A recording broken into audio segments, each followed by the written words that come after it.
All right, so today we're in Are You Covenanted Part 28. And we're Part 28, and we're going to continue in our journey through the book of Proverbs. And we've been looking at the relationship of wisdom, knowledge, and understanding as they relate to covenant keeping. And then we've now shifted into a sort of subcategory of that, looking at things like discretion and wormwood.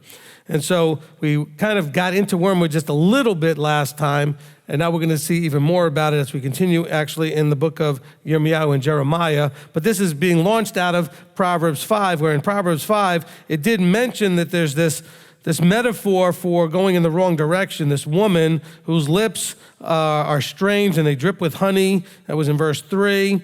And the words or her mouth is smoother than oil, but in the end, she is as bitter as wormwood.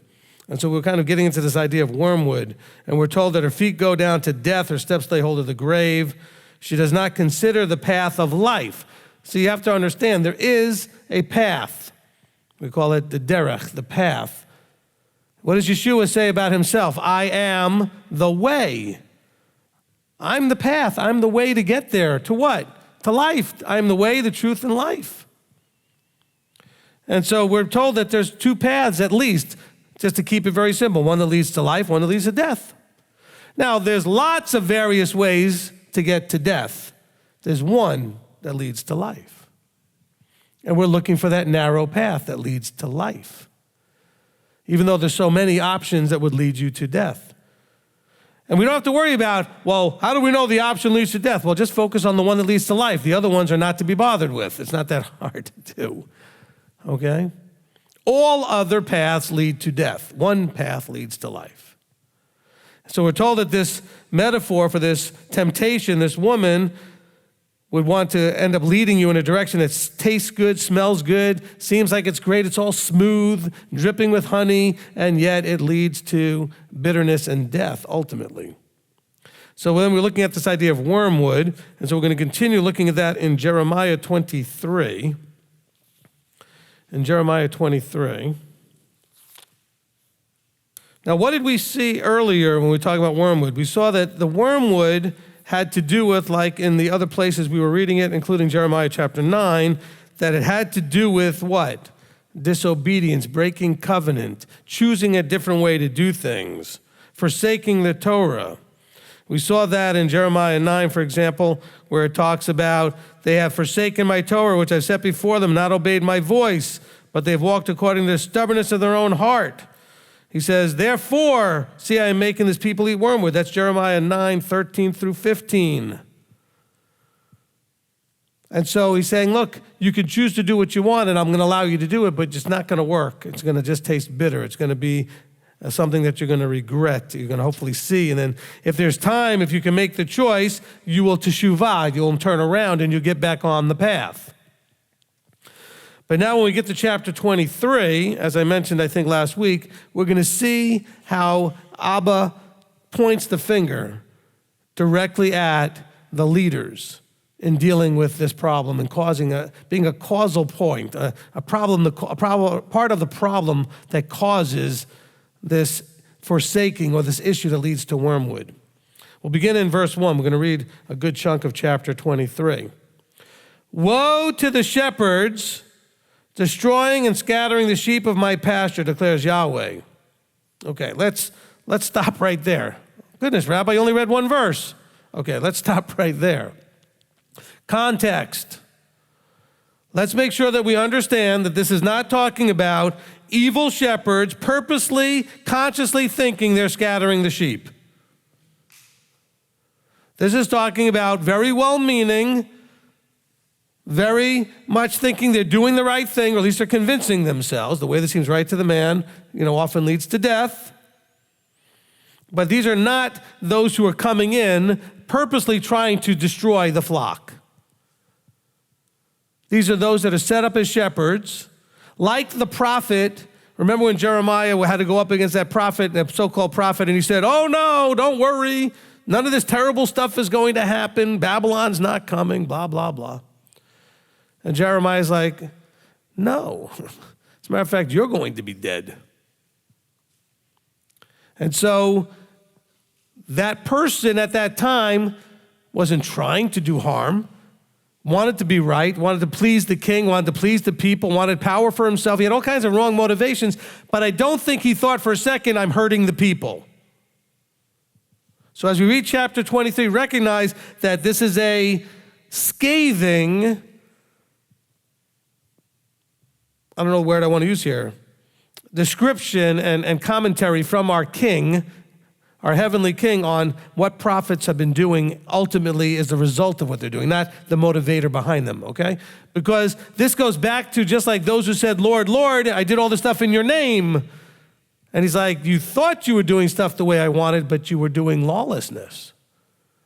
Okay? So let's have that context as we read this, that these are not sinister, evil people who've come in to try to destroy the flock.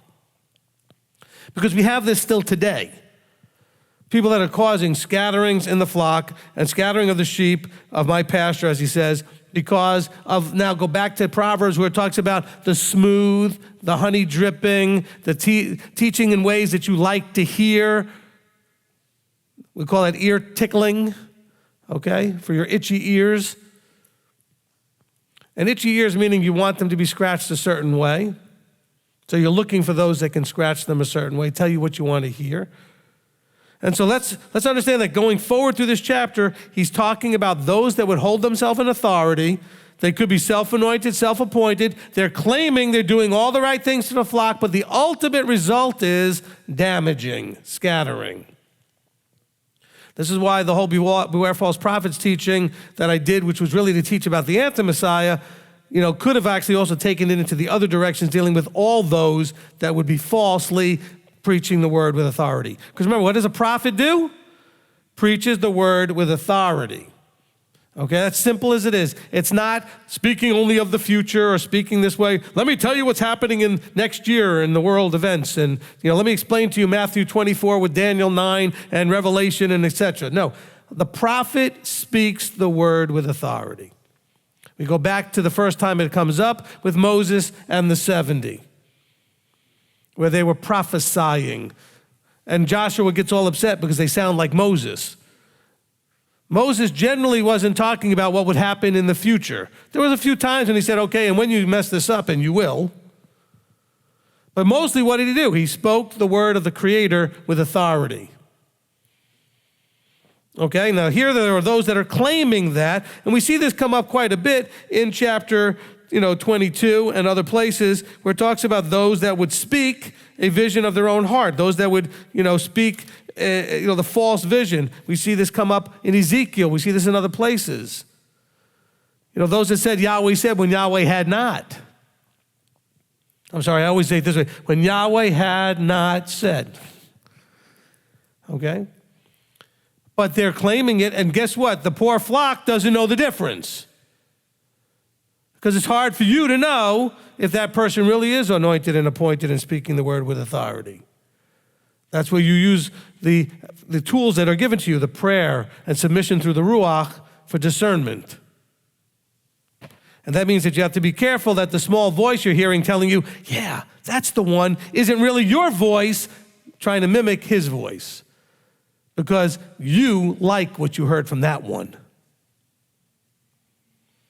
And that's really what we have to be careful about. Woe to the shepherds destroying and scattering the sheep of my pasture. So for all those of you that want to be shepherds, be careful. This is a potential that you may hear from Yahweh. If you are not doing it right, if you're not doing your job, woe to you. If you're causing and destroying and scattering of the sheep. Therefore, thus said Yahweh Elohim of Israel, against the shepherds who feed my people. Again, these are the shepherds feeding his people. You have scattered my flock, driven them away, and have not tended them. See, I am punishing you for the evil of your deeds. Now, scattering the flock doesn't necessarily just mean scattering them all to the ends of the earth. It means you've scattered them, meaning away from the path. You have driven them off the path of life, the path that leads to life. So they're now pasturing and feeding away from that path. It may not be very far. It may be really far. It just depends on what kind of doctrinal, positional, and understanding is being taught. but they're not on the path. He says, well, look, you have scattered my flock and driven away and have not tended them. See, I am punishing you for the evil of your deeds. Evil being you have taught them and done things that go against what I intended. That is our definition of evil. Doing anything that goes against what the Creator intended it to be done. How it to be used, how it's to function. That's evil.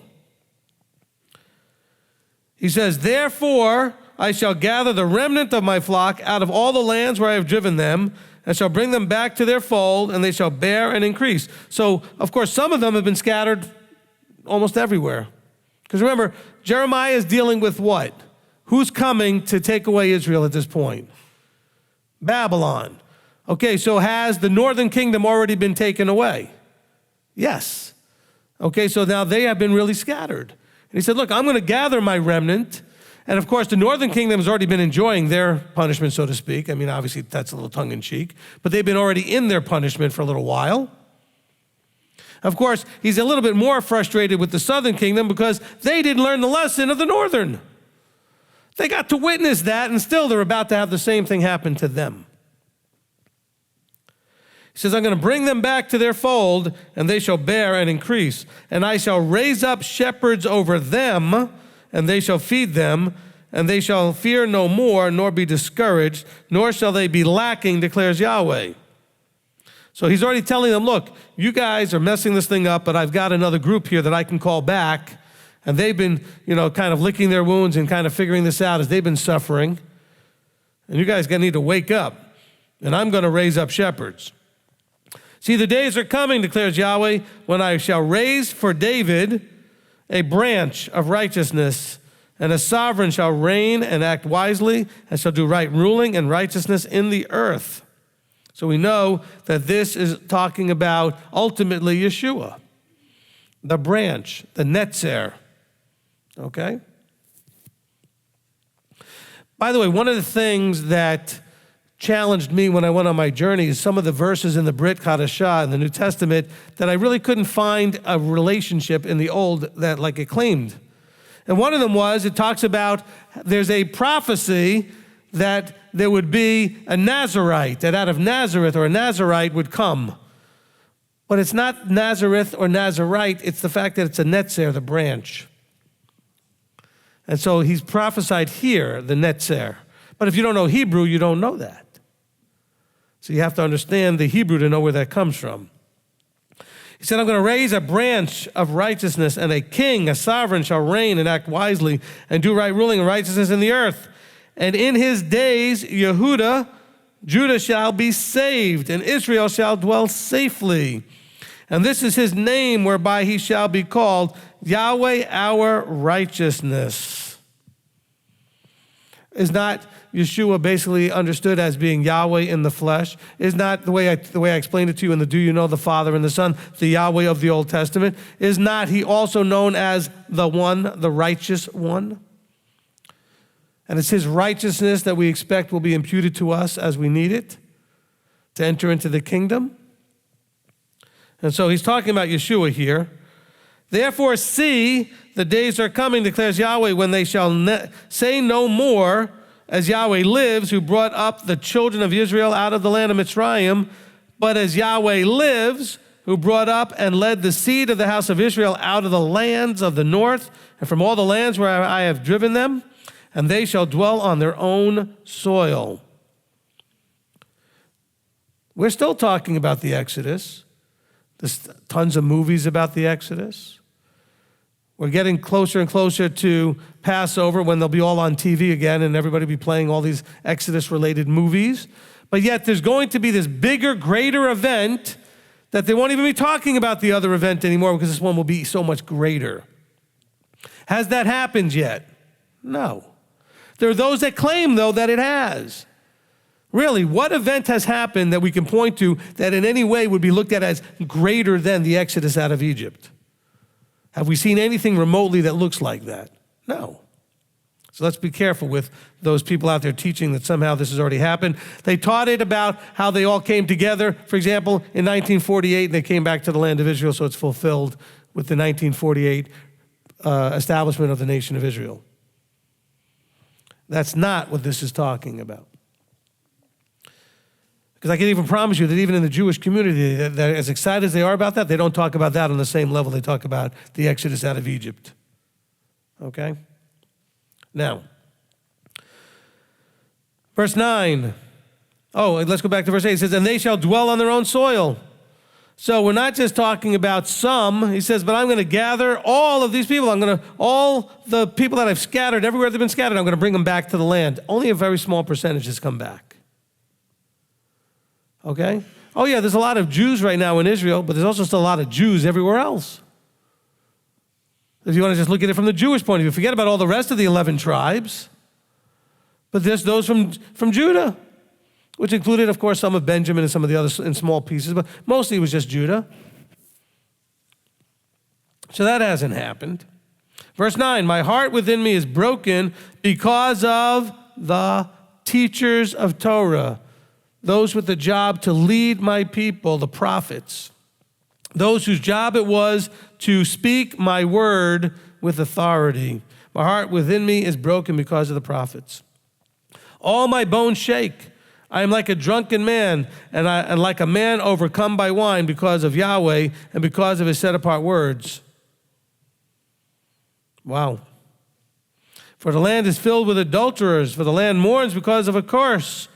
The pastures of the wilderness are dried up, and their course is evil, and their might is not right. So, you ever get so mad that you're shaking? That's kind of where we're at here.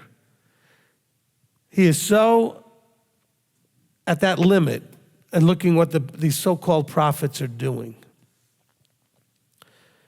He says, for the prophet and priest have become defiled.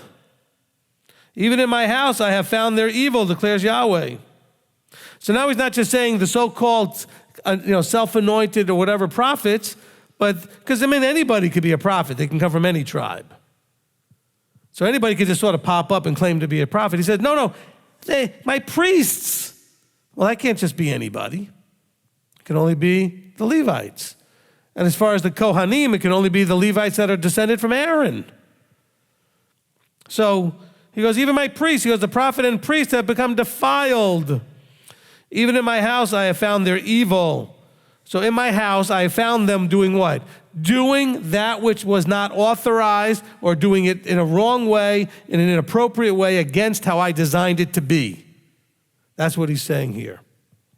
Let's always be careful with that word evil. You could go back to when you used to read this years ago, or even yesterday even, or whatever it was the last time you read it where you didn't understand what evil is, and you could think of them doing, what evil, horrible, because evil, you think of sinister, evil beings. No. These are very well-meaning, selfish, self-centered, power-hungry, whatever people who are trying to do what they think is pleasing to the people and pleasing to him. They really want to please the people more than him. And mostly they want to please themselves. But these are people that are doing what is not the way Yahweh intended it to be. That's the key. That's why he calls it evil. Okay? He said, I have even found their evil in my house. Therefore, their way is to them like slippery ways in the dark. They are driven on, and they shall fall in them, for I bring evil on them, the year of their punishment. Okay, so now what he's saying is, look, there is this path that you think you're on, that you think is all right, but it's a slippery one. The problem with most people when they do things they shouldn't do is that often it doesn't go bad very quickly. It may even look like it's working. And that's where it becomes slippery, because then you get even more confidence that you're okay. Because Yahweh generally doesn't do what happened with Uzzah. Okay, generally, Uzzah was the young man who saw the ark on the cart when David was trying to bring it back to Jerusalem, and it looked like it was going to fall. He touched it, and he got zapped. See, because that doesn't happen, praise Yah, it doesn't, but because it doesn't, every time you do things you shouldn't, you sometimes think, oh, then maybe what I did wasn't a problem, because it didn't get me zapped right away. Now, the reason he does that is because he needs to allow you the time to come to realize how foolish you're being, so that you can make teshuvah and repent and get back on the path. So praise, he doesn't just zap us. But remember, he is very forgiving, overflowing with compassion and mercy. We're told that in all of his attributes. And so it would not be compassionate or merciful just to zap you every time you made a mistake. And so here, we have to remember that it's a slippery path that we end up on. And there's slippery ways in the dark. In other words, you can't see the problems and the pitfalls that are in front of you because you're so blinded by thinking you're so smart and you're doing what's right and you like what you're doing and it all seems great that you can't see the problem in front of you. Some of you know this as a parent. You see your children doing things and they're chugging along, but they don't see the ditch they're about to fall into. They're just blissfully riding around on their bike or doing whatever other thing, and they have no idea what's on the other side. It's like they're going down that water rafting. They don't see the waterfall about to go off the edge or whatever it is. But you can see it because you have a higher, broader perspective. So they're slippery in the dark, so to speak, here. They're driven on, and they shall fall in them, for I bring evil on them at the year of their punishment. So he's going to bring punishment on them. Okay, he's going to bring punishment on them. Now, when Yahweh describes us as evil, it's different than when he describes himself bringing evil. Let's redefine some words here too. Just like prayer, just like worship, the idea of bowing down, okay? When we bow down and we worship, you have people can worship or bow down and prostrate themselves in front of a person is different than when you do before your creator. We had that whole teaching, what is worship? We showed, for example, Jacob in front of Esau, okay? And so words have to be contextually understood. Look, I don't care what words you look up in the dictionary. It will have multiple choices of what it means, and some of them you wonder how that could be the same word. So now let's understand that when you, okay, actually the word I was looking for was blessing. When we bless Yahweh, it's different than when he blesses us. Because think, why would we have to bless him? It means something different when we bless him than when he blesses us. We talk about that in the prayer teaching, okay? Master, teach us to pray. I think I taught that in that part. Okay, it's been a while. But understand here, evil, he means I'm going to bring what you don't like. Suffering, punishment, that's going to be what you think of as evil. Why are you doing these awful things to me? He says the year of punishment. So when he says I'm going to bring evil on you, I'm going to bring things that you don't want, don't desire, and don't like into your life to give you a wake-up call. That's what he means by evil. And that's because you did the other part of evil, which is you did something that went against what he intended. But I don't want you to apply that definition saying that Yahweh is doing something different or against what he intended when he brings evil on you. Now, you can sort of go that way because he never intended to bring evil on you. He never intended for you to act the way you did. So I guess you could kind of use it that way. But he's trying to communicate, I'm going to bring stuff that you will look at and say, why am I suffering with this awful, horrible things? Who's doing this horrible stuff to me? No, you brought it on yourself. So he's trying to make sure that that's clear, that people are bringing these things on themselves. And he calls it the year of their punishment. He says, I've seen folly in the prophets of Shomron. They prophesied by Baal and led my people Yisrael astray. And so this was, remember, Samaria, it was just north. Okay, and they got all wrapped up into Baal. We had this with the Jeroboam-Rehoboam thing. And Jeroboam had taken them up there in the north, and Jeroboam went off into the wrong directions. And he brought the Baal worship in. He's saying, look, remember what happened to those guys? He said, I've seen the folly in the prophets of Shomron, and among the people of Jerusalem I've seen a horrible matter. So he's saying this hasn't stopped. Just because we allowed the Assyrians to come in and take away the northern kingdom, you guys have not learned a lesson. He says, among the prophets of Jerusalem, I've seen a horrible matter, committing adultery and walking in falsehood, and they strengthen the hands of the evil ones so that no one turns back from his evil. All of them are like Sodom to me, and their inhabitants like Amorah. So listen to, he's saying, look, the leadership.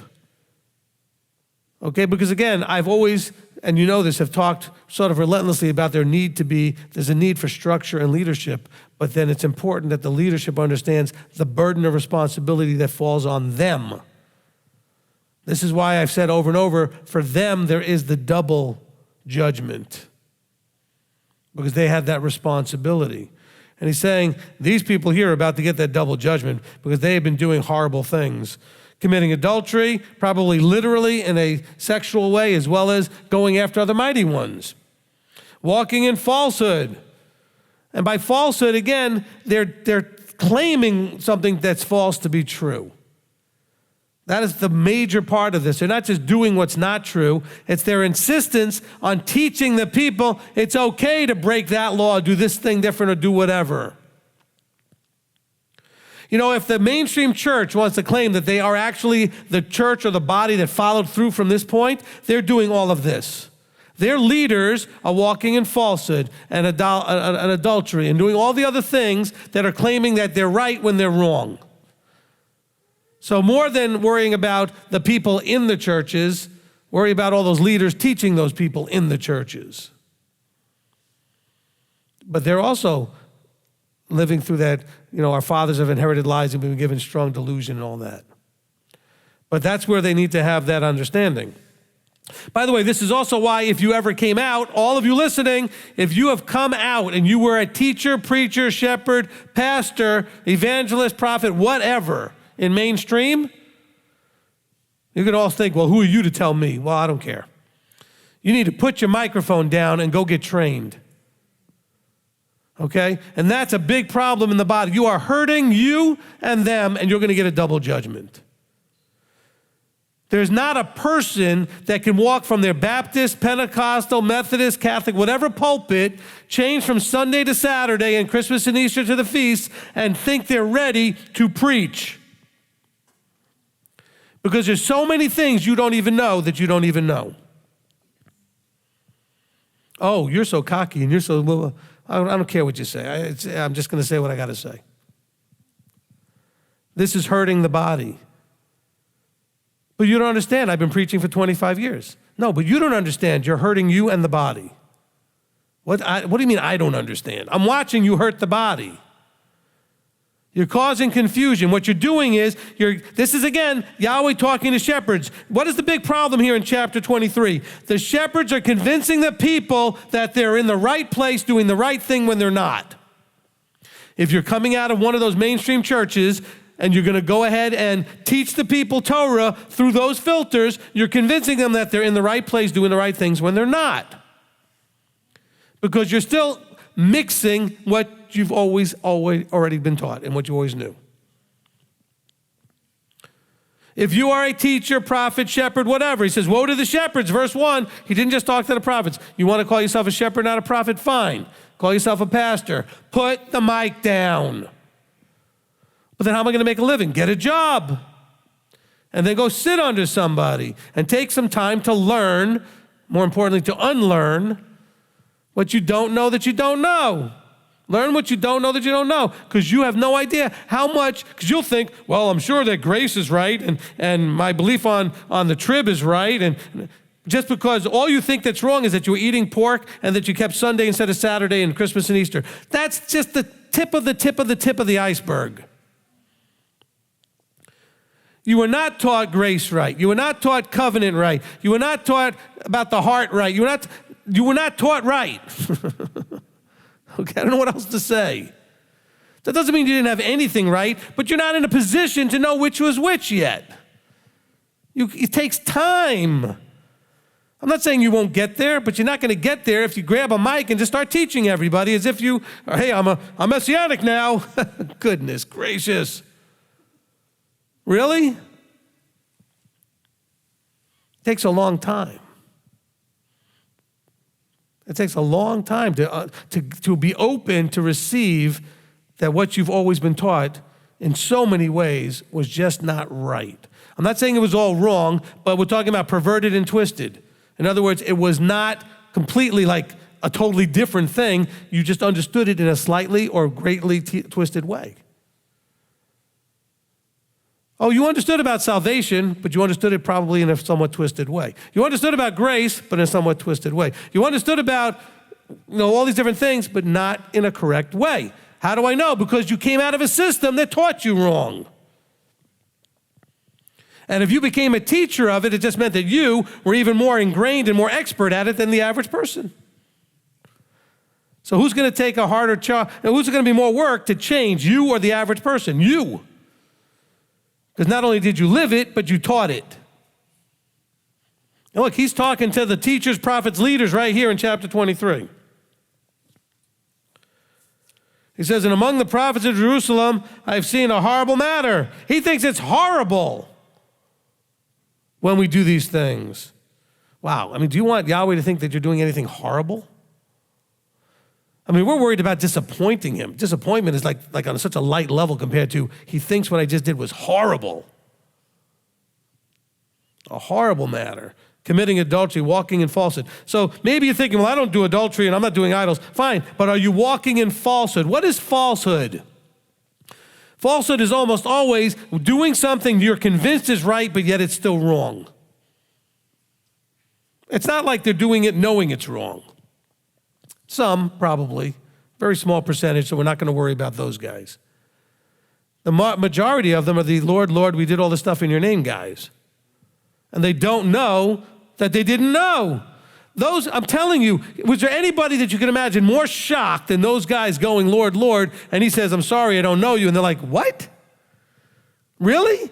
How devastatedly shocked do you think those guys were in that scenario? Now, of course, he's talking about a future event that didn't happen, that it would happen at some point. Hey, we did all this stuff in your name. They're like, I'm confused. And he's like, yes, you're confused. That's the problem. And so here he's saying to the prophets, be careful, really for the prophets, be careful you think you stand lest you fall. Really, he didn't say that in this verse here. We know that's a New Testament verse, but still, that's what he's saying. He says, you guys think you're all on strong ground. You're prophets, you're teachers, you're shepherds. He said, I'm not happy with what you're doing. He says, you're doing horrible things. And they strengthen the hands of evil ones. So they're strengthening and encourage people in doing what Yahweh said was not what he wanted done, or not doing it the way he wanted done, or using things that were never designed to be used that way. Look, the whole of the world right now is going in a direction of this gender-confused thing. Guess what that is? That's evil. Why? Because they're now using things never intended that way by the Creator. I'm going to get all in trouble for this, and it's all right. Okay, when he designed men and women, he created man and he created woman. He didn't create 20 different LGBTQT, ABC, LMNOP. Okay? But that's what we're dealing with now. And that's headed right into the Sodom and Gomorrah. That's where we're going. All right, let's go back to this. He says, but they are strengthening the hands of evil ones so that no one turns back. Why would anybody turn back from his evil if the people who are in charge are telling you you're doing it right? They're telling you, no, it's okay, don't worry. I talk to people all the time who tell me, oh, Rabbi, in my congregation that I was going to, which I think I probably have to leave, somebody had something happening where they had to work on Shabbat and they're doing these things, and they went up to the rabbi or the teacher or the pastor or the group, and this is a Messianic, supposedly Sabbath-keeping, Torah-keeping group, and the guy said, oh, don't worry about it, it's okay, just work. There was one congregation I used to speak at occasionally in the Carolinas where the senior elder still worked on Saturday when I used to go there and visit. I found this out later, because if I found it out earlier, I would have grabbed him off to the side and said, excuse me, what in the world are you doing? And why do you even allow yourself to be called elder? And I would have grabbed the leader and said, why would you make him an elder? Oh, but he's a great guy. He was a great guy.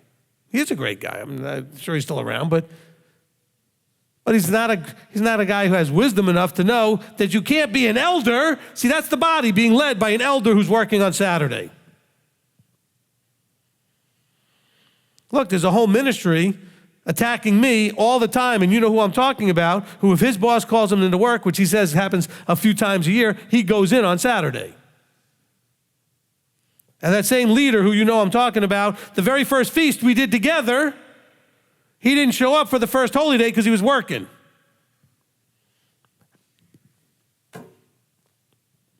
And yet, this person is out there as a Torah teacher. Can you believe that? And I'm the one that he's attacking because he doesn't like my "Are you saved?" teaching. Okay? Because he wants to believe once saved is always saved. He needs that to be the case because he breaks the law all the time. He needs to know that there's eternal security if he's going to go into work on Saturdays. You know the excuse that he says? He says, well, if I don't go in, the whole factory and the whole everything's going to break down and fall apart. Okay, so you're going to protect the company's interests and not Yahweh's interests. Really? You got to worry about this, Mr. You know who you are. Okay? You're going to be held to this. I mean, I was like blown away. I said to his wife, I said, where's your husband? Oh, he's working. This is the first holy day of Sukkot. I said, what do you mean he's working? Well, yeah, they had an emergency. They called him in. He works in a chemical plant. What kind of emergency? It's not like he's in, like somebody had a heart attack and called into the hospital like if it was one of our nurses, like Nate or somebody. No, the company had an emergency. Well, somebody else could have gone in and done it, or they could have whatever. You are a Torah teacher. You can't do those things. You can't. Well, you can, but then he calls it horrible. I don't know, maybe I'm misreading it, but I think he's calling it horrible. Therefore said Yahweh of hosts concerning the prophets, see, I am making them eat wormwood. And so make them drink poisoned water, for defilement has gone out into all the land from the prophets of Jerusalem. People were looking to these leaders to lead them, to guide them, to give them what they needed to get to the end result, the kingdom. And yet, he's saying, no, these prophets, they were leading them astray. They were defiling. Defilement has gone out. It's going out from the headquarters where you expect to get the truth and the right ruling, and it was spreading. Thus said the Yahweh of hosts, do not listen to the words of the prophets who prophesy to you. They lead you astray. They speak a vision of their own heart, not from the mouth of Yahweh. So could you imagine, here's Jeremiah, who's one of my favorite people of all time. I can relate to a lot of the things that he's dealing with on a very small scale, okay? Me being the small scale to his thing. But here's a true prophet who's going up against the majority prophets who are all saying the opposite of him. Of course, that's why they arrest him and they throw him in a pit and they stick him up in a cage and do all these things to him. Because people don't want to listen to him, the true prophet, because after all, we got all these other prophets. We've had them for years, and these are the real prophets. And so here he's like saying to the people, don't listen to the words of what you think of these prophets that have been hanging around for so long. He says, they lead you astray. They speak a vision of their own heart, not from the mouth of Yahweh. They keep on saying to those who despise me, Yahweh has said you shall have peace. And to all who walk according to the stubbornness of their own heart, they say, no evil comes upon you. What is the job of the prophet? Well, one of the jobs of the prophet is to cry aloud and spare not. A lot of people don't like the spare not part. When I start doing that from the microphone, they get all mad at me. Sorry, but I'm not saying I'm a prophet, but I step in that role occasionally when I'm up here crying aloud and sparing not. And that's usually when I'm reading his word where he's crying aloud and sparing not. I'm not up here claiming anything. I do that with his words. I read it out to you in a strong way of saying, wake up, this is not a joke, this is not a game. If this applies to you, you need to be very afraid. You need to be paying attention. It is what it is. But what are they saying, though? These are the ear ticklers saying, oh, don't worry, everything's fine. Peace, peace. When there's no peace, no evil comes upon you. You'll be just fine. And that's why I worry often for all of you that do this. You ready?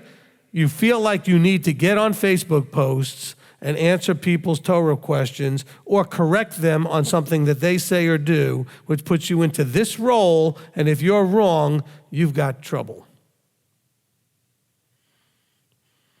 There have been people that are on the MTOI group page where people can ask questions, which I have to apologize, I'm almost never on to answer them, it's my fault. But just understand, there are times when I've gone to answer a question, and before I could even type my answer, somebody else has already jumped in trying to answer the question.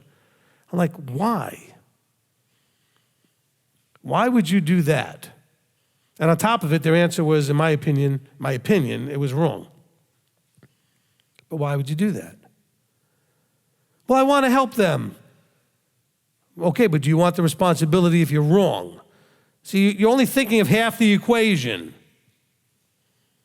Your desire is to help. I promise you, these people being attacked here by Yahweh, some of them, maybe most of them even, were trying to help. The people were freaking out. They're saying, peace, peace. Jeremiah comes and says, no, Babylon's coming and you need to give in to them, yield to them, and let them take you. Well, which one sounds like what you want to hear? You want to believe that there's going to be intervention and you're not going to be taken into slavery.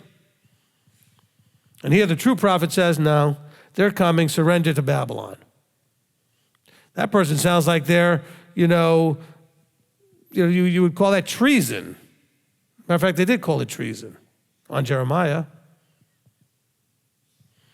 He says, no, you're not understanding. This government here on earth is not a real government. That government coming in from Babylon is not a real government. The one true government tells you what you need to do.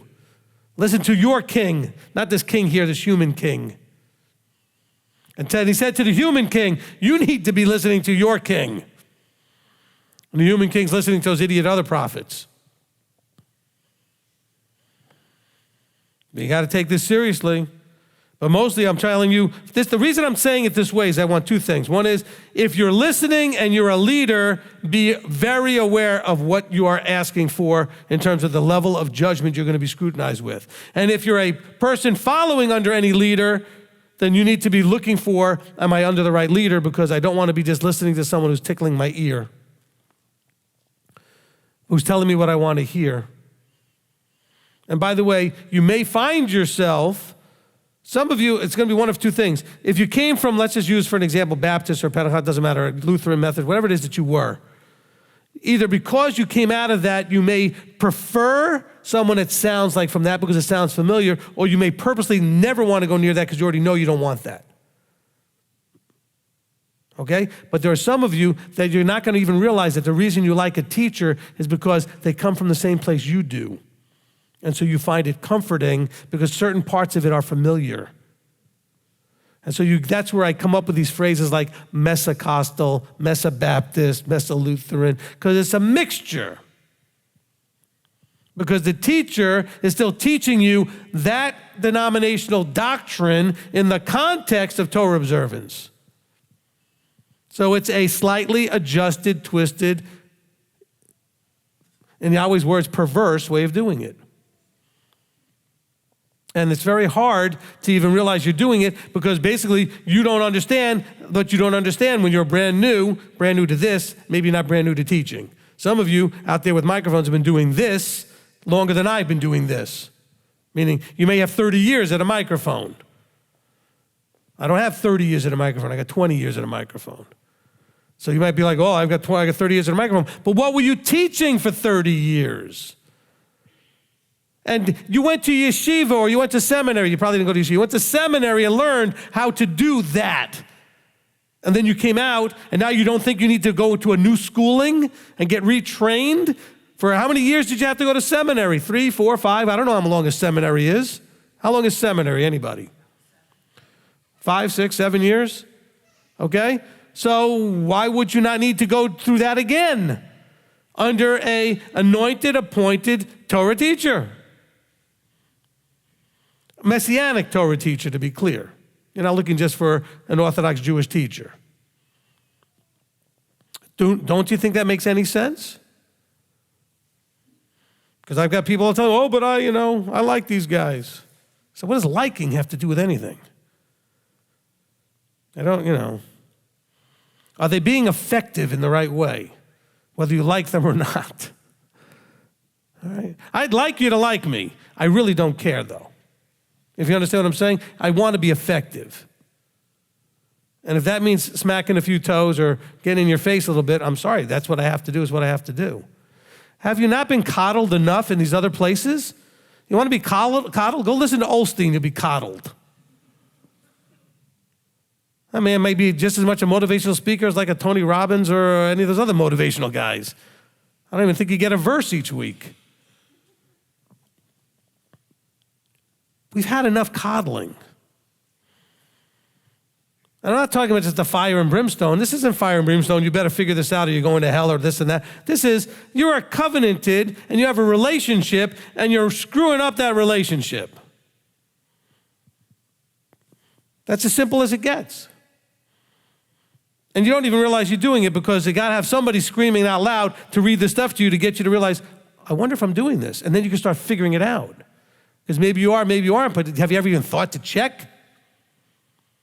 I mean, that's really a big deal. How about thinking to check? Where do we leave off? Verse 18. For who has stood in the counsel of Yahweh and has seen and heard his word? Who has listened to his word and obeyed it? So now he's comparing these guys to the one who has stood in the counsel, heard the word, and listened and obeyed it. If your leader, teacher, is having Torah observance issues, why are you under that person? If they're not keeping the feasts, if they're not keeping Shabbat, if they're not walking this out in the terms of the kashrut, the food, I mean, those are the basics. If they're not wearing their seat. Oh, there's so many guys out there leading their congregations. They don't have any seat on. Oh, but they're Messianic. Unbelievable. Oh, they might throw a tallit on Shabbat, maybe put a kippah on Shabbat so they have their head covered and their shoulders covered. As soon as they walk out that door, that's the end of it. Numbers 15 doesn't say to wear them only on Shabbat. It tells you to wear them all the time because you need to be reminded to keep his commandments. Read Numbers 15, 37 to the end. That's where you need to go. So he says, look, see, a storm of Yahweh shall go forth in a rage, a whirling storm. It whirls on the head of the wrong. The displeasure of Yahweh shall not turn back until he has done and established the purposes of his heart. Now remember, earlier it said that the prophets are only doing what was in their heart. And Yahweh's like, oh yeah? Well, you may think you're going to get what you want done in the way you see it in your heart is, but I'm going to get what's going on in my heart. We're not going to deal with the stubbornness of your own heart. We're going to push through that with a raging storm, a raging, whirling storm. The displeasure of Yahweh shall not turn back until he has done and established the purposes of his heart. In the latter days you shall understand it perfectly. There it is. He just said that the reason that all this is happening is because those who are in leadership are not understanding it perfectly. Didn't he just say that? This is all happening, he said, and when it finally clears up, then in the latter days you shall understand it perfectly. Now, what is he saying the it is here? The it that you'll understand. You'll understand why he's all upset with this perverse, twisting, bending, ear-tickling thing that's going on. He doesn't mean just that you messed up because you just didn't understand and you tried your best. He's saying, no, you're going to understand how what you did your way and your stubbornness, what it really brought. And you'll understand that you were the fault. That's the it here. He says, you'll understand it perfectly. It has nothing to do with the frustration thinking, well, I'm never going to make it because I don't understand Hebrew and Greek. And I don't. Stop that. This is talking to the teachers. It's for you to be under the right teachers. He's talking to the teachers here. And he's saying, at that moment, they will understand perfectly why they were in trouble. Because they were blind to it, because they were so busy with the stubbornness of their own hearts. They're so busy speaking a vision from their own hearts, and they were insisting that it was Yahweh. And we hear people use these phrases like, well, Yahweh knows my heart. Amen and amen, he does. But why does that make you confident instead of scared? Because he knows that you're saying that because you're trying to justify doing your thing and not his thing. That's the only time that phrase is ever used. It's when you're trying to justify that what you're doing that is wrong is somehow okay with him. Well, he knows my heart. Yes, and in your heart you just made a bad choice, a wrong choice. Yes, he knows. You either chose the cowardly way or the weak way or the way that you desired, so it had nothing to do with cowardice or weakness, but that you were stubborn in your heart because I want to do what I want to do. So now you're trying to justify it. Oh, he knows my heart. That's the Christianese way of saying, well, he knows I love him, but how do you show it? How do you demonstrate that? What did Yeshua say? If you love me, guard the commandments. Keep the commandments, guard the commandments. If you love me, guard my commandments. And by the way, when did he say that? Where's that written? It's in John 14, right before he says, and then I'll send you a helper.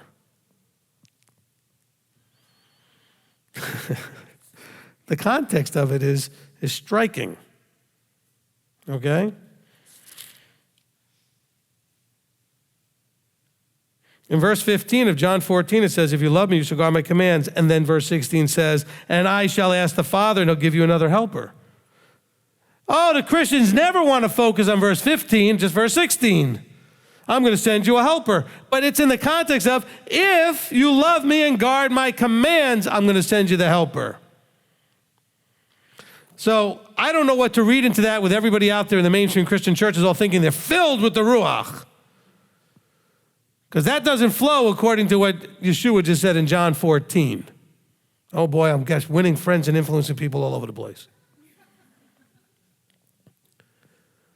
Because what spirit fits into that verse? Because they're going to claim verse 16 on. But what about verse 15 and 14? You know, he goes into verse 14 and says, if you love me and guard my commands, then I will ask the Father to give you. There's a process, there's an order, there's a structure. I've said this 100 times in different videos, different teachings. So here we are. And he goes, look, the displeasure of Yahweh shall not turn back until he's done and established the purpose of his heart. In order that in the latter days you shall understand it perfectly. Now, what is it, the it there also? You're going to understand perfectly the purposes of Yahweh's heart. Follow that again. He says, he's going to do these things until he has established the purposes of his heart. So in the latter days, you'll understand his heart perfectly. How's that for another piece of this? You will understand his heart perfectly. You don't even understand your own heart. Forget about his heart. And that's why we did the heart of the matter teaching where we talked about, and that was also in Jeremiah in 17, where it says that the heart is desperately sick and wicked. Who can know it? Can't be trusted. Okay, that's 17:9 in Jeremiah. Oh, but he knows my heart. Goodness. He says, I did not send, verse 21, I did not send these prophets, yet they ran. I have not spoken to them, yet they prophesied. When he said ran, he says they ran to the people. They just took it upon themselves and hit the ground running. You see a lot of this, by the way, in the Messianic. There was a congregation not too far from where we are right now. Whole church was a Sunday church, and then the whole church, it wasn't a big one, moved to Saturday. And guess what? That guy didn't change one bit in his positions on end times, on doctrine, on grace, on salvation, on anything. He just moved from Saturday to Sunday, Christmas and Easter to the feast days from Leviticus 23, and stopped eating pork. I mean, that's it. Everything else he taught them was still whatever his denomination was. How do I know? Because I know people who went there. Because he did not have enough courage and integrity and humility. That's the hardest part. The humility required to take the mic and put it down and go sit That takes a huge amount of humility. But then you people will then show up, and you'll end up in that guy's place, and he's there teaching and preaching. You just assume he knows what he's talking about. Especially if you're brand new and you don't know nothing from nothing, so to speak. Then you think whoever you're listening to knows more than you. They must know what they're talking about. And I've told you over and over again, you go and ask the guys out there teaching, almost none of them have been doing this more than 5, 6, or 7 years at the most. But when they started teaching on public, they were doing it less than 5 years, and they haven't learned necessarily a whole lot since then. They're just teaching you from the same place they came out of, because none of them have sat under anybody. Just think about that. And that's what you wonder why the body's such a mess. He said, I did not send these guys. So that means they're self-anointed, self-appointed. Yet they ran, and I have not spoken to them, yet they spoke my word as if it was my word when I didn't say a word to them. But if they had stood in my counsel, then they would have let my people hear my words, and they would have turned them from their evil way and from the evil of their deeds. Am I an Elohim close by, declares Yahweh, and not an Elohim afar off? If anyone is hidden in secret places, would I not see him, declares Yahweh? Do I not fill the heavens and the earth, declares Yahweh? You know, a lot of people are going to be like, oh, that guy, he's all blah, blah, blah, blah. Listen, I'm just reading you what he said. I don't think I'm exaggerating. Am I exaggerating it? Am I understating how upset Yahweh is with these people? Am I wrongly connecting them with people today doing the same thing? Let's be careful with this. He said, I have heard, listen now, I have heard what the prophets have said who prophesy falsehood in my name, saying, I have dreamed, I have dreamed. Oh my goodness, we got those guys running around. Don't you see those guys running around? I've had people come to our feasts who then went off in their own ministries and they're all prophesy, this is what's happening, that's what's happening. You know what? It's been 6, 7, 8 years since some of them have been doing that, and all the stuff they said would happen ain't happened. And they said it was going to happen in less time than it's been. Oh, the blood moons, and oh, Yeshua's coming. Okay, we're now in 2019. That stuff was all supposed to happen by 2017. 16 or 17 was all their predictions. It didn't happen. Well, the blood moons happened, but nothing else happened. Oh, and Mr. Jubilees himself, not Jubilees, Mr. Shemitah year himself, Mr. Khan, that's C-O-N, Mr. Khan, oh, he sold a ton of things telling you how the market would crash. Well, is it 25,000?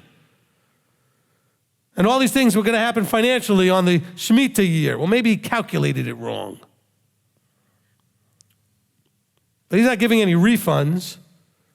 All these prophets out there, I've dreamed and I've discovered and I figured out the harbinger of it all. All right. Sounded real impressive when you watched it, though, or read the book. But did it end up being true? You know what? You have to almost spend a few minutes as a stock or commodity trader to know what I'm about to say, to understand. If you are looking at something that has a certain history of movement and you think you can predict where something's going, I promise you, you can look at a chart on any company, on whether it's gold, silver, wheat, or soybeans or anything, and you can come up with a system looking backwards that would have predicted every single move, and it doesn't mean that it's going to work tomorrow. Because you're using 20/20 hindsight to retrofit something to already happened. Something that already happened. And that's what these guys are doing. That's the whole Jonathan Cahn thing. He looked at all the things that already happened and said, so this means that that's what's going to happen going into the future. And Yahweh says, I love when you guys think you're so smart because I'm going to embarrass all of you. Because you're not that smart. Just remember that. Because I can tell you, that was the false paradigm that all of us had to learn when we came into when we were brokers and doing trading and doing that kind of stuff, to recognize, and every good teacher of charting and everything else said the same thing. Do not fall into the false sense that because you found the last 5 years of something and you found some sort of system that would have predicted every big move, that somehow that works going forward. It doesn't. It may do it occasionally. It may even work short term, but it's no guarantor of what's happening. You're using 20/20 hindsight perfection of you already know what happened. And so you think you figured it out. And I can promise you, I've traded, and I can tell you after years of trading, it doesn't work to just apply something from the history and think it's going to be perfect going forward. It may give you some possibilities of insights that it maybe is more likely to do certain things because of what happened in the past, but there are no guarantees. He says, look, be careful of these guys who dream to dream. I have seen, Yahweh has said, oh my gosh, tomorrow on every broadcast, the Lord has told me to tell you, blah, blah, blah, blah, blah. Be careful with those guys. Till when shall it be in the heart of the prophets? The prophets of falsehood and the prophets of deceit of their own heart. Now listen, remember, he's saying, I've heard what they've done who prophesy falsehood in my name. These are people claiming Yahweh said it. They're not just, I believe that most of them are genuine in their hearts. They're hearing from the wrong voice. They believe it's Yahweh's, and they're going forward with what they have. I do not believe that most of them are purposely trying to fleece the flock and cause harm. Okay, I'm going to say that. There's probably some. But let's just give them all the benefit of the doubt, because Yahweh's not talking about those that are actively trying to fleece. These are people that because of their hearts, listen to what he says now. He says, the deceit of their own heart has caused them to be convinced that what they're saying is Yahweh's when Yahweh didn't say it. Because they want to believe where they're going. They want to preach that with authority. They want to convince the people it's going to be okay. They want the people to look up to them and say, thank you for telling us it's going to be okay, whatever it is. The deceits of their own heart can look like all kinds of things. It could be greed, could be the idea of fame and fortune. It could be anything that's driving them. But yet at the same time, that doesn't mean they're trying to hurt the people. But he's saying, look, but you are hurting the people. He says, till when shall it be in the heart of the prophets? The prophets of falsehood and prophets of deceit of their own heart, who try to make my people forget my name by their dreams, which everyone relates to his neighbor, as their fathers forgot my name for Baal. Okay, now, realize that this is not a literal forgetting of his name. We're going back to, what does the word name usually talk about? Authority. Okay? So he's saying, look, they try to make my people forget my authority in exchange for their dreams. Because they're claiming the dreams are from him, when they're not. He says, for everyone relates to his neighbor as their fathers forgot my authority for Baal. So they switched authorities. They're listening to Baal now as authority instead of Yahweh's authority. But here's the best part about it. It's just like, look, we just did the Torah portion a week ago with the golden calf. I don't remember at what point many years ago I was actually shocked to realize that the people who made the calf didn't just make a pagan calf. They claimed that it was Yahweh. Okay, about 30 years ago or so, or whatever it was a long time ago, I just remember that. The movies never depict this. Most of the accounts don't depict this, but people forget that it wasn't that they were attributing their salvation out of Mitzrayim, out of Egypt, to another god. They claimed that this thing was Yahweh. This is Yahweh. Well, that's the same thing happening here. They're saying Yahweh said when Yahweh hadn't said. They're misrepresenting him and his authority. Oh, we did Lord, we did all this stuff in your authority. He said, but I didn't tell you to do that stuff. This is these same guys. Only in the future we're hearing about that some things, the more things change, the more they stay the same. So in the future, we're going to have the same problem. They're going to be very well-meaning people who are going to say, we did all these things in your authority, and he's going to look at them and say, that's not what I said. That is not what I intended. I don't know where you got that from, but you're wrong. We did not have the relationship you thought we had. I did not know you. We didn't have a relationship. You thought you did, but you were really having a relationship with your own voice, mimicking me in your own heart, going in the direction you wanted to go. We've talked about that many times, about how most of us are sort of schizophrenically multi-voiced in our heads. At the very minimum, you've got your voice, I want, I like, I don't, whatever your preferences are, your heart. You've got Hasatan's voice encouraging you to do whatever you want. Then you got Yahweh's still small voice saying, why don't you just all be quiet so I can tell you what really needs to be done? But the other two want to claim they're him. And you have a hard time discerning the spirits because you're not matching it up against the word of Elohim. You take the word and match it up, and then you'll know. Don't be listening to these people that claim because they got some dream or something that overrides anything. All right? You know, it's really funny because Peter had a dream, right? And his dream, he was told to kill and eat, but he never went and told anybody they now could eat whatever they want. Now, of course, the churches did that later. But notice that Peter never thought, I actually had a dream, and I'm going to tell people, well, in that dream, he told me to eat whatever I want, so I can eat whatever I want. Because he came to find out that's not what the dream was about. But other people can have those dreams and walk around saying, see, that's what it says, and miss the point completely. Verse 28, the prophet who has a dream, let him relate the dream, and he who has my word, let him speak my word in truth. What is the chaff to the wheat, declares Yahweh? Is not my word like a fire, declares Yahweh, like a hammer that shatters a rock? Therefore, see, I am against the prophets, declares Yahweh, who steal my words, everyone from his neighbor. Okay, you know what? I'm going to probably want to take this a little bit further, so I'm going to end it here. But let's just understand, you're seeing what's going on here. This is a really strong addressing of the leadership.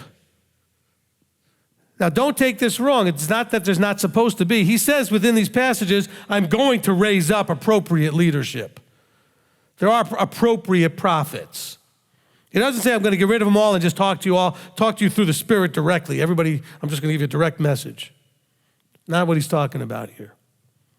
But we're going to go through this wheat and chaff thing, and we'll kind of maybe link that to one of the parable that deals with that. I'm not sure how. I just felt like I needed to stop there and maybe flesh that out a little bit more before we go further. But understand, this is serious. This is real. And you have one of two parts in this. Either you are going to someday teach or choose or desire to teach, recognize that that's where this is, the leadership role. And then the other part of it is for all of you, is to understand that in the meantime, you got to be really careful under who you sit. And whether or not they're speaking from their own hearts or they're speaking his word. And you should be able to tell the difference fairly easily, because if they're speaking his word, you should be able to find it and read it and see it's there. Because a lot of you will listen to these guys that are just going to go on and on and on, and it's not coming out of this book. It's coming out of this vision, this dream, this message. Yahweh spoke to me. You know what? Yahweh spoke to me right here when I'm reading it. He spoke to me. Those same words you heard. That's what he said. That's what you need to be looking for. Amen? Amen. Okay, let's pray. Avinu Malkeinu, our Father, our King. Father, we come before you. And this is very strong stuff that we're hearing. And Father, give us ears to hear and hearts to receive all of these things, eyes to see so we can discern and apply what you're teaching us in our lives, in our situations. And that, Father, that you would give all the leaders and teachers a heart to have that appropriate reverence and fear and respect for the position. It's a position of teacher, of leader, of people. And that we are surrogates to you, and that what we do, if it misrepresents you, we need to stand and will eventually stand in judgment. And so, Father, help us to all who do have these roles to have that appropriate reverence and fear so that we do not fall into leading people through our own hearts in a way that's false and causing them to stumble or to be scattered. So, Father, we want to thank you for the word. We thank you for the strength of your word and for the way that it can pierce and be a storm in our systems that can whirl and show us what is right and what is wrong. We appreciate that so much. So, Father, we want to pause now as we digest this message and thank you and praise you and give you all glory and honor in the name above all names, Yeshua our Messiah. Amen ve'amen.